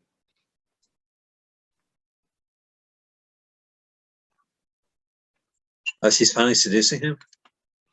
Well, I wouldn't say fine. Yeah, well, I don't think that's the right word, seducing. She's finally getting it on. She's trying to consummate the relationship. He goes, no, I'm too tense. I'm too tense. I'm too tense. And then she says, that's the point, Michael. Ah. Interesting. Okay.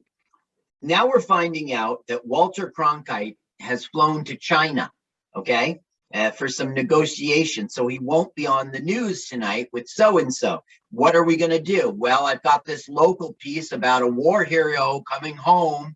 They're like, fine, let's run with it. So that's how it's going to like get on TV. Right. This guy is so screwed. The bad guy will get wind of it, and so will the fake widow. They'll both independently see it on the television, and then they'll make their way to the fake town of High River, Nebraska. Well, that's cool. I think so. Our bad guy, you just don't recognize him, do you? I recognize him. You do? He's from Caddyshack. No. Our bad guy, the bad guy who stole the I recognize in the first place. Yeah, he worked at the bank with Lucy. I'm going to read you his movies, right? And you've seen them all. You told me he was in Homeward Bound 2. He was in Cabin Boy. He was in Sudden Impact. He was in Poseidon Adventure, Above Ground Adventure. No, he wasn't in any of those films. He was in Barney Miller, the TV show, the movie. That's true. He was in Barney Miller. Are you reading off of IMDb or something? No, I took a guess. Why wouldn't he be on Barney Miller? Oh, you took a guess. Okay. He was in Last American Hero with Jeff Bridges. He was in The Longest Yard, French Connection 2, King Kong with Jeff Bridges. He was in Cujo, Death Wish 3, Revenge of the Nerds 2. He was in Born on the 4th of July, My Blue Heaven, The Rocketeer, School Ties, True Romance, Wagons East, Leaving Las Vegas, Talladega Nights, and The Number 23, that other Jim Carrey vehicle. All right. Anyway, if you saw his face in those movies, you go, oh, that guy. Because he's bald, you see. He looks different. There's Century. Wasn't Lou Gossett Jr. in the movie Deal of the Century in '83 with Chevy Chase? Chevy Chase was in a movie. I think it was Sigourney Weaver and Lou Gossett Jr. I'm going to check. I just didn't write it down. I only wrote down what I thought was interesting. Like he was in Jaws 3D, and he was in Bram Stoker's Legend of the Mummy. You might be right about that. I only wrote down what piqued my interest. Well, that movie is made fun in Bachelor Party. At the end of Bachelor Party, they go to a movie theater, and on the marquee is a movie called Meal of the Century. Oh, very nice. Okay, now she sees herself on TV. I take it back, Gregory Hines. I feel embarrassed. Gregory Hines. Yeah, we saw him in another LWAFL. Oh, this is actually directed by William Friedkin. God, I gotta see that movie. All right, I take it back. You remember the Zoo Gang? Yeah, I remember the Zoo Gang with Ben That's- Vereen. Yeah, that's right. Ben Vereen. Yeah, it's bad enough I got. Okay, now movie. this guy was the FBI guy. He was in Newhart. Do you recognize him? No, I didn't really watch Newhart, but I recognize the guy. Yeah, because he became a character actor after that success, and he was in. He was in Love American Style, Pastrami on Rye American Style. Remember that episode? No. It was Love and the Pastrami Sandwich. Okay, he was Stu Pickles in Rugrats. Okay, that's how he ended his career. But listen to this: he was in LWAFL MOYT's Rented Lips. Oh wow, that's a good movie. Robert Downey Sr. And this one you would be interested in. He was in Theodore Rex. Oh yeah. And Wow, this this guy is mildly interest you. He was in Chud 2. That's not the one we saw. Yeah, we saw Chud too, Bud the Chud. Oh, we didn't see Chud 3. We saw Chud 2. I believe there was never a Chud 3. Okay, then he must have been one of those military guys. Right. Okay, let me just tell you, he was in High Anxiety, Silent Movie, Catch-22, The Long Goodbye. This is interesting. He was in Attack of the Killer Tomatoes. He was in History of the World Part 1. He was in Boogie Nights. And like I said, he was Stu Pickles. He was Rugrats. Right. His name's Jack Riley, and Newhart started his career. Okay, they've dug up the graves and they got the money now, but they hear something in the bushes, so they're running away instead of filling in the dish. Now, here is the cousin, and then Jim Carrey, her cousin, reveals himself, and she thinks, you're walking, you're of the dead. Look at him. He's so restrained. Yeah, he's just a regular actor. He's 23 years old. He dialed it down to 700. Yeah. Yeah, his movies are unstoppable. They're a little dated. I don't think a lot of it flies now, but he made a kids movie where he couldn't lie, and his whole body is physical, like trying to not lie. That Liar Liar is that film. I loved it. It was a great film. Yeah. So they sneak into the hotel. They don't want to go through the lobby, but they find the place has been ransacked, and we know why. Our bad guy kidnapped Beverly D'Angelo. Huh. Have you seen The Widow? No, but I heard she didn't want to be disturbed. Anything wrong? No, nothing's wrong. We're just going to continue our comedy of errors as the FBI show up. Right. Look, it's Donald Trump. Oh, no, it's Dennehy. And, okay, what happens in this scene is Dennehy's like, okay, she goes, so-and-so, your nephew's risen from the dead. Now, Brian Dennehy knows what that means. He's not dead, right? So he's got to fake it because he's trying to scam his daughter. But who should walk right in? Oh, right. But Jim Carrey.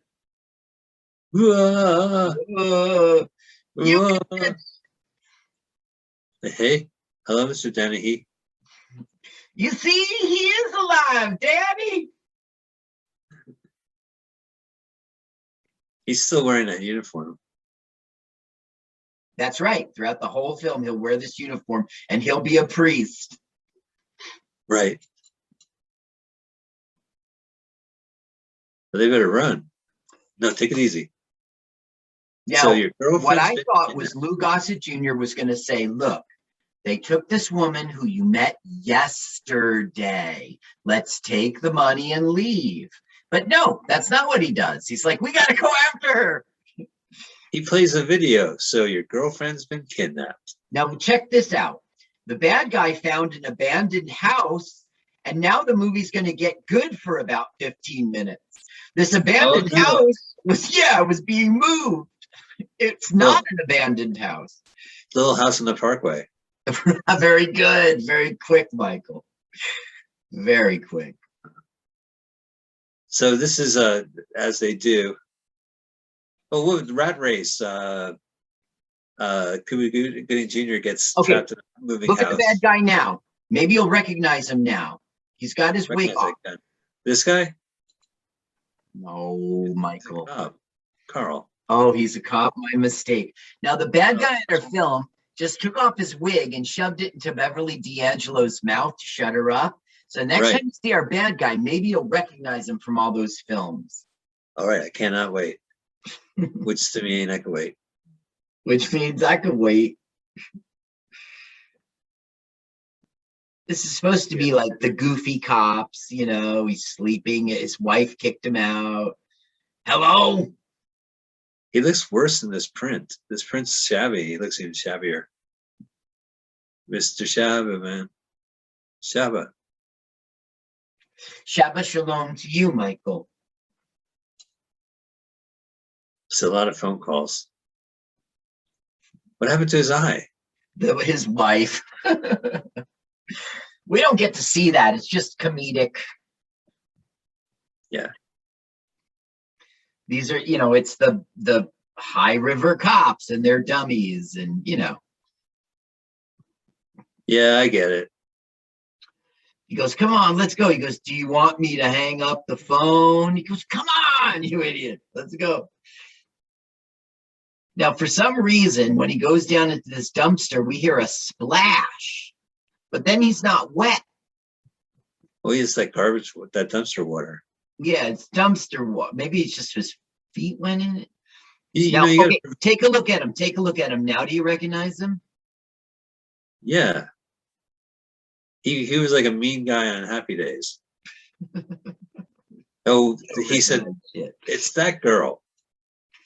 So he goes, hey, pull over the car. And he's like, oh, that's all I need, a hijacker. Right, more like a house jacker.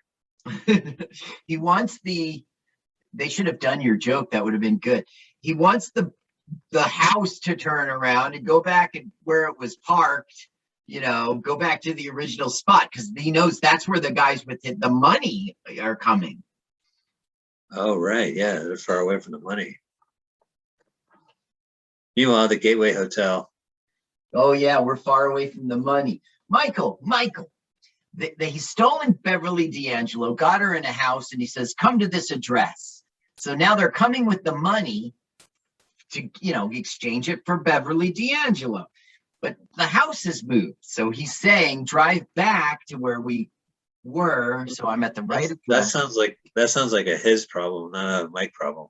Okay. You know, I wish him the best. Look at Jim Carrey, so restrained. Okay, now, yeah, he is restrained. Now the cop is going to completely overhear Brian Dennehy on the phone to his wife saying, you let him out. People are going to find out I'm harboring a fugitive, a draft dodger. So the cop's overhearing the whole thing. He goes, nice. Some eager young cop is going to come in here and put me under arrest and make captain. You know, so Bob Odenkirk, funny. Bob Odenkirk heard all that. Bob Odenkirk. This guy. He goes, you're under arrest, and I'm about to make captain. He goes, you're making a big mistake. He goes, I'm making captain. Hands up. Whoa. Lock that shit up. Yeah. Okay, so he arrives like, there was a house right here. We're supposed to meet a guy here. He goes, they took the house down the road. So now he's going to get with Lou Gossett Jr. and go after the house, which is trying to come back to them, you see. Right. I guess I see. Well, I'm so glad we left the train. I was bored of that train. Yeah, it was. See, that's the thing. It never a train movie, but train sites want to say it is. You know what's funny is that we saw the trailer to this movie, and I know what's going to happen to that house. Oh, you do? Yeah, it's in the trailer. Okay. It's like one scene of many. All right. Well, I didn't want to ruin it for you, but yes, that's exactly what's going to happen. And like this movie gets good for like 8 to 10 to 12 minutes or so when they're futzing around in the house. You know, because it's on the move. He's trying to make it turn around, and then it won't clear the sign, which says Vulcan, by the way. They're clearly in Vulcan, Alberta. Right. That's so weird. So the widow now saw the news story and knows where they are. So she's now trying to hide, you know, her face because she is the kidnapped heiress. At least that's what the news story is saying, you see. That's a lie. Got her. Oh, yeah. Federal officer. Goes, Bob Newhart, FBI. This way, ma'am. Stu Pickles, FBI, ma'am. Wow, he bravely used a vacuum cleaner on a woman with a gun. That's right. Now she turns the gun on them. Well, no, for a couple seconds she had a gun and she had them all. Don't move. Uh-oh. Now you seem to know her and like her. I don't even really know her. I know that she was in not necessarily the news. Yeah, so she was also she's British. She was on not necessarily the news, the British one, and then she was on HBO's version, not necessarily the news. Mm-hmm. And then she was on SNL during the 80s. Oh, I missed that. Now she was Superman 3, the remember, not Miss Tessmacher, remember the beautiful woman who was secretly really smart in Superman 3? That's her. Yeah, that's about right. She's part of the Kenny Everett show. Kenny Everett is this British comedian. He has a horror movie, and it's on YouTube. It's called Bloodbath at the House of Death, and she's in that as well. Now she is actually New Zealand. She was New Zealand born, but she is a resident in both the United States and the United Kingdom. Wow, what a life. Yeah, well, she's married to Sir Billy Connolly. Whoa, I didn't know that. Yeah. She left her. Really? Mm-hmm. He passed away, right? I don't know, but I know that she wrote several books, including a biography of Sir Billy Connolly. And she is a psychologist. She's got a show called Shrink Wrap on British and Australian television. With my good friend Rich Hall. She was married to Nicholas Ball, who she left in the mid-70s to be with Billy Connolly. She lived with Connolly 10 years before they were married in Fiji in 89. Wow.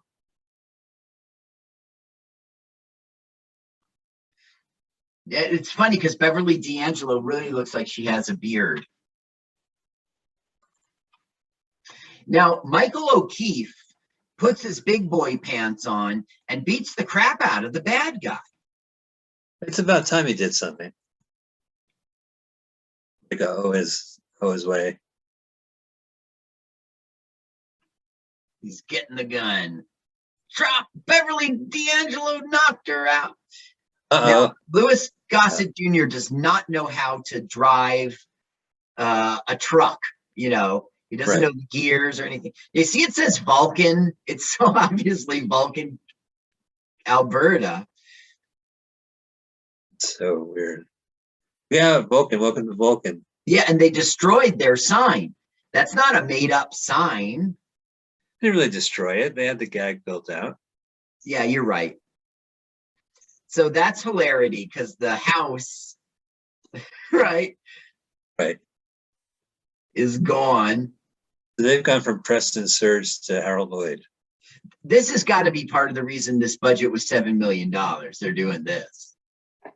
Yes. Oh no! Look, Vulcan Annual Fair. It's so obviously Alberta. Yeah, you're right. Weird. Not Nebraska. Well, it could be Vulcan, Nebraska. I guess so. Yay, we're safe. There was this funny bit. He takes the gag out of her mouth and he goes, he gagged me because he gagged me. And then she starts screaming. And so he puts the gag back in. The dental tools on that guy's groin. Yeah. And yeah, did you see a thing flung, hit him, and he goes, now this won't hurt a bit. And then it goes in his Well, groin. look at that. Like, ah! What a Look at stunt. this. Look how tough this stunt is. Oh, look, he's asleep. Or is he dead? Well, he got hit on the head, so he's movie unconscious. He got knocked out. Oh, Hiya, chop. uh-oh. Speaking of movie, Here yeah, comes the train. I'll try to drive again. house record. Housefly. Whoa! This guy gets hurt so much. Yeah. Looking at me, looks like the guy from 1941. That's right. I punched him. Treat Williams. The film, Uh-oh. not the year. Oh no, a train. On a train. But it will just miss and block the bad guy from getting to the house. Curses. This was a novel 10 years earlier. Street. What's that? He's Craig T. Nelson. I totally recognize him. He's Craig T. Nelson. He's coach. You're under arrest for the stealing of $5 million. Right. Bye. Bye-bye. For a delightful pair. Now, how do they get off the house and onto a train? Yeah, you know. Wait, where's the money? Where's the money? He goes, what's this? And Beverly D'Angelo goes, that's the Yellow Pages. Which no young person will know what we're talking about. They probably will, right? Listen, if they know what a train is, they should know what a Yellow Pages was. It's Maybe still they a weren't website. trained on the Yellow Pages. Look at this. Lou Gossett had the money all along. Can you tell me? So they're off for the sequel. Yeah, right. Finders Keepers 2. That's never gonna happen. Well, you know, Carl, we're bona fide losers, so anything called finders keepers, you know, you go losers.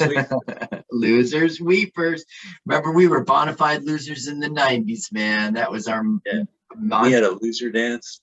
Yeah, we had the loser dance, and I went on to have that rock band Loser. Right, that's right. You had that song Loser and that movie Loser. Yeah, it was a busy day. I didn't have a movie Loser. Okay, it's over. It's over. Ladies and gentlemen, we are down at the end. Here's the final view of Canada as the train chugs along. Carl, what'd you think of this movie, Finders Keepers? It was very bland. I thought Beverly D'Angelo was good, but I thought the house stuff was hilarious. Right. It was, you know, it was mostly not funny. You know, the oldest conductor and the FBI gaps and, you know, Fred, our Star Trek connections, like spilling stuff on himself. I don't know. It had a few shiny moments, but overall, it was a bland non-C film. If you miss this one, you'll be okay. That's one way of putting it. I mean, if you're a Richard Lister fan and you're trying to watch all his movies, you just watched another one, but based on a novel, The Next to Last Train Ride by Charles. It was 10 years earlier, and the people who bought the rights, they really believed in that film, and they were going to make it happen. Let me just tell you its name. He got to co-writing. Terrence Marsh and his wife bought the rights to this book. Warner Brothers agreed to do it. Terrence Marsh gets a co-writing credit for the screenplay.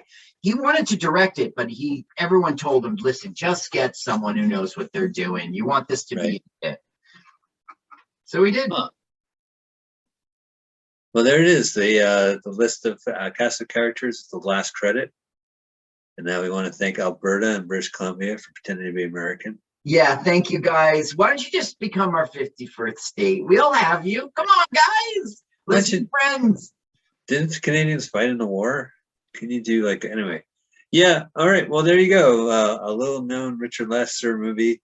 Wasn't bad, but he definitely just kind of broad. You know, like the comedy goes. Well, we are going to switch gears. We are here every Sunday here at MutinyRadio.fm. And we also have our podcast, LWAFLMOYT, and our fantastic YouTube channel, LWAFLMOYT, and our Facebook page. Let's watch a full-length movie on YouTube. Right. So, Carl, next week we're going from comedy. You like that? Comedy to massacre. Oh, yes, it's Massacre of Central High time. Okay, Central High. And this is a recommendation of a listener. Tell me more. It was a Facebook comment. I sent you the link. It's Jill Duncan. It's not in front of me. It's Jill Duncan. Thank you for the suggestion. Thank you, Jill Duncan. We're going to definitely watch Massacre. How do you spell massacre, Carl? MASSA. Then acre. AKER. Massacre. Massacre. Yeah, that doesn't sound so bad. MASS.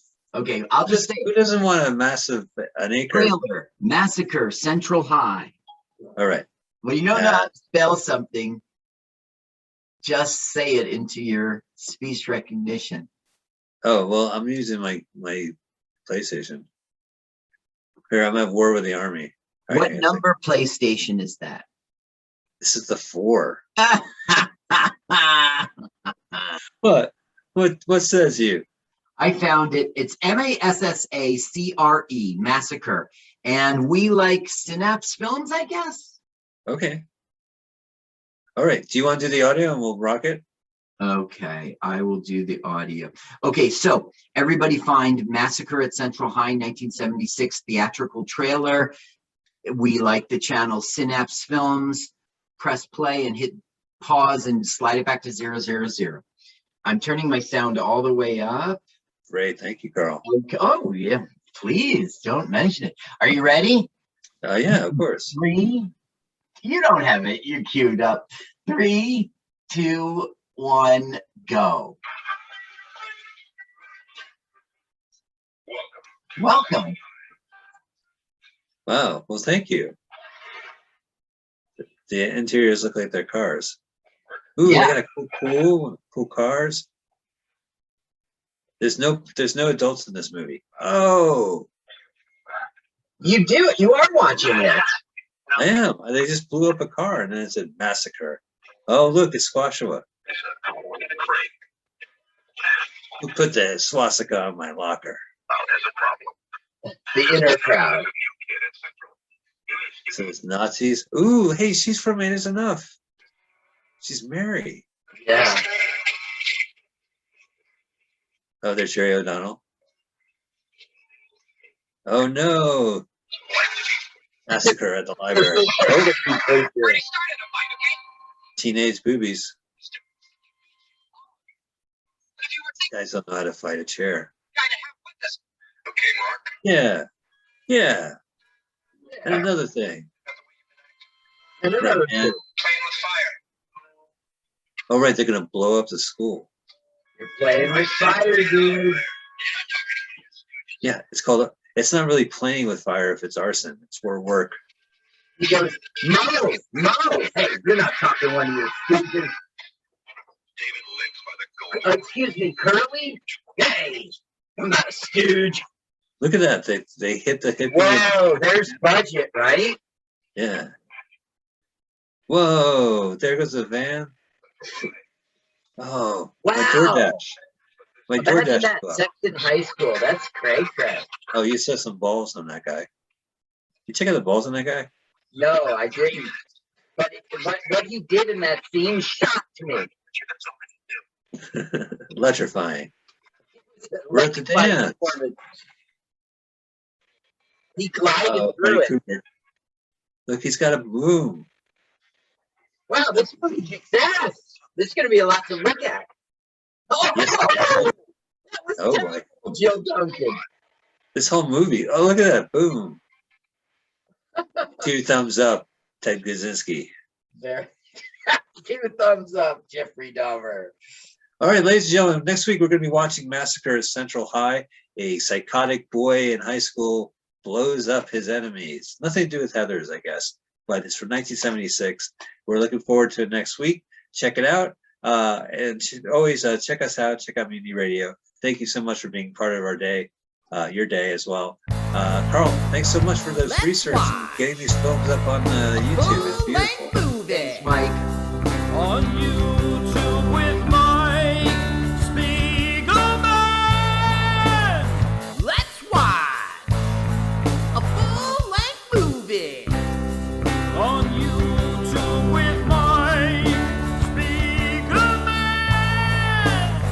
Let's watch a full-length movie. On YouTube with Mike Spiegelman. Hi, this is Carl. I'm Mike's friend. I wrote this song. My turn-ons are dancing in the dark, kissing on a lark, and peeing in the park. You should follow me on Twitter. It's Jokes to Carl. That's the duh of Francais, not the duh of dumbass. But never mind that. Don't follow me now. Follow me later. I mean, for right now. Let's watch